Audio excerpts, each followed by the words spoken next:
And joining us now is former Prime Minister of Israel and former Chief of Staff for Prime Minister Benjamin Netanyahu, Naftali Bennett. It's really good to have you. Is Netanyahu making the right decisions right now? Well, you know, the Israeli public stands behind the need to eradicate Hamas. Everyone in Israel, left and right, agrees that we have to defeat Hamas. We have to bring home the hostages. If we do not defeat Hamas, if our hands are tied from defeating Hamas, it's going to reconstitute itself, and then they're going to conduct more massacres like they did in the past. So this is total evil that has to be eradicated. So we have to go. We have to do it. Is this the best way to do it? I don't see right now another option but going into Rafah, cleaning up the last stronghold of Hamas, and winning. Once we finish that, we can begin forming Gaza 2.0 and a new future for the region. Richard Engel was mentioning that he's had conversations throughout the Middle East talking about the way that the region is not only seeing Israel, but also seeing the United States. Tom Freeman of the New York Times has said the same, that the Americans are now losing standing alongside Israel, and that's going to be a problem going forward. And same with Richard Haass, who's the emeritus president of the Council of Foreign Relations, all saying that this war is degrading the respect for both countries. Obviously, Israel's in a different position in the Middle East because there's a lot going on there. But are you worried about going forward what this war might mean for normalizing relations with Saudi Arabia, with the relationship that Israel has with the United States? Is it a given that the U.S. is always going to stand so stridently by Israel? Well, what we're seeing is signs of moral vagueness and unclarity, because if you look at things and they are clear, and you know that Hamas is total evil, they want to destroy Israel. They started this massacre out of nowhere. If we don't beat them, there's not going to be anything. There's not going to be any peace with the Saudis. Our future relationships won't matter because we're going to be entangled in an ongoing war of destruction of Israel for the next 100 years. We have to do away with it. It's as if we wouldn't go and eradicate the Nazis in World War II, the West. Sometimes you just have to follow through. Now, we knew it's not going to be easy. We knew it's going to be tough.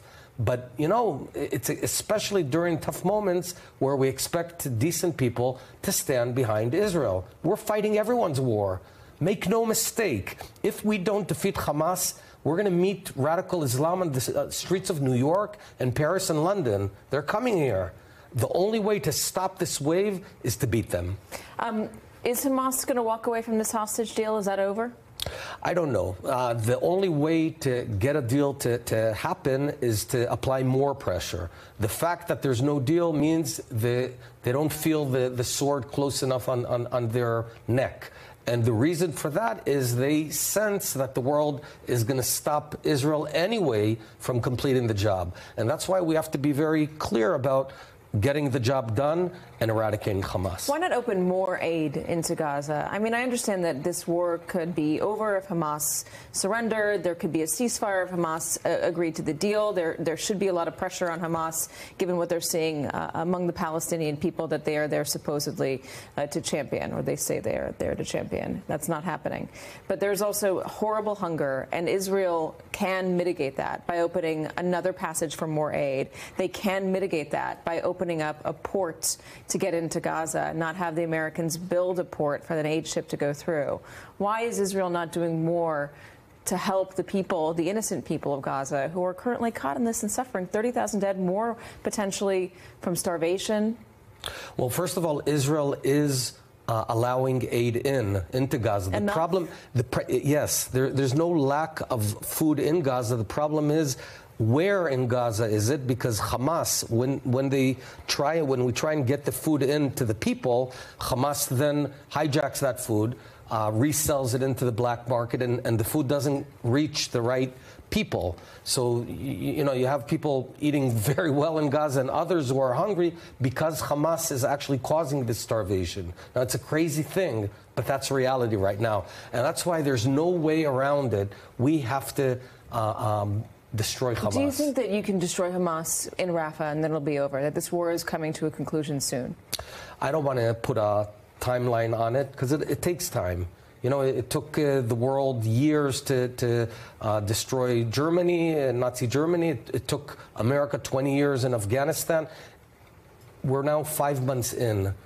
This was a horrible massacre that we all felt on October 7th.